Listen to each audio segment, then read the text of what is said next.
আসসালামু আলাইকুম, সবাই কেমন আছেন? আশা করছি ভালো আছেন। আমরা আল্লাহর অশেষ রহমতে ভালো আছি। তো আজকে স্প্যাগেটি পাকোড়া বানাবো। পাকোড়ার জন্য এখানে আমি সব কিছু রেডি করে নিয়েছি পেঁয়াজ কুচি, কাঁচামরিচ কুচি আর টমেটো কুচি। সাথে নিয়েছি এখানে চিকেন কুচি। তো চিকেনগুলোকে আমি আদা রসুন বাটা, লবণ আর গোলমরিচের গুঁড়া দিয়ে আগে থেকে মেখে রেখেছি। আর লাগবে ডিম। আর এখানে স্প্যাগেটিগুলোকে আমি আগে থেকে সিদ্ধ করে পানি ঝরিয়ে নিয়েছি। তো এখন এগুলোকে একটা বাটিতে নিয়ে নিচ্ছি। আর আপনারা চাইলে স্প্যাগেটির জায়গায় নুডলস দিয়েও এটা বানাতে পারেন। নুডলস দিয়েও বেশ ভালো হয়। তবে আমি স্প্যাগেটি দিয়ে ফার্স্ট টাইম বানাচ্ছি। এর আগে আমি সবসময় নুডলস দিয়ে বানাতাম।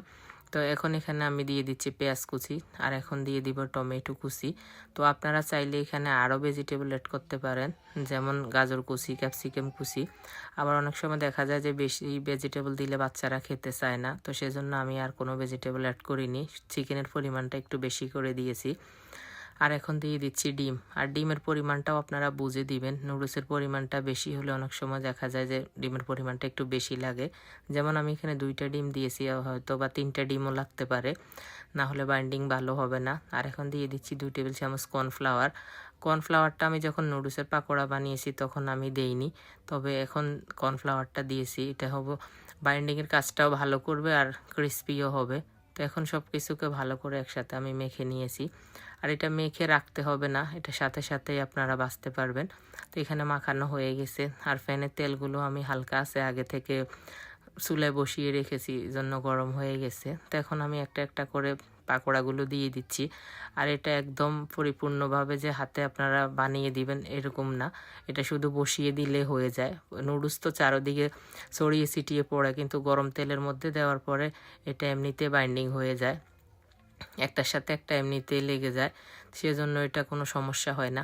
তো এখানে আমি একটা পাশ উল্টিয়ে দিয়েছি আর এখন অপর পাশটা উল্টিয়ে দিব।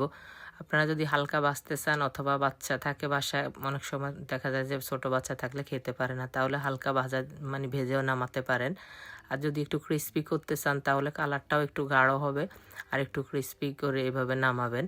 তো আমার এখানে একটা বেশ ভাজা হয়ে গেছে। এখন আমি এগুলো নামিয়ে নিচ্ছি। দেখেন, দেখতে এটা অনেক লোভনীয় লাগছে, এটা খেতেও খুব মজা হয়। আপনারা অবশ্যই বাসায় ট্রাই করবেন। এখন আমি দ্বিতীয় ব্যাচটা দিয়ে দিচ্ছি।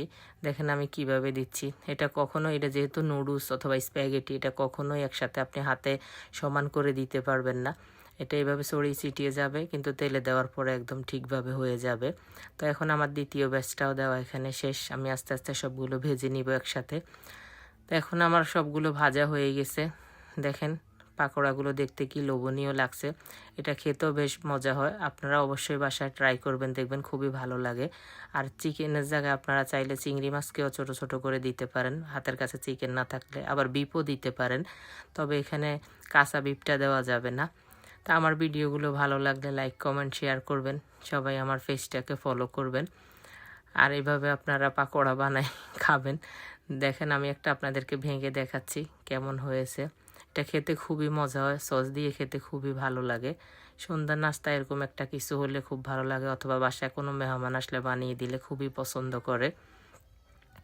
তো সবাই ভালো থাকবেন, আমাদের জন্য দোয়া করবেন। আজকের ভিডিওটা এ পর্যন্তই। আল্লাহ হাফেজ।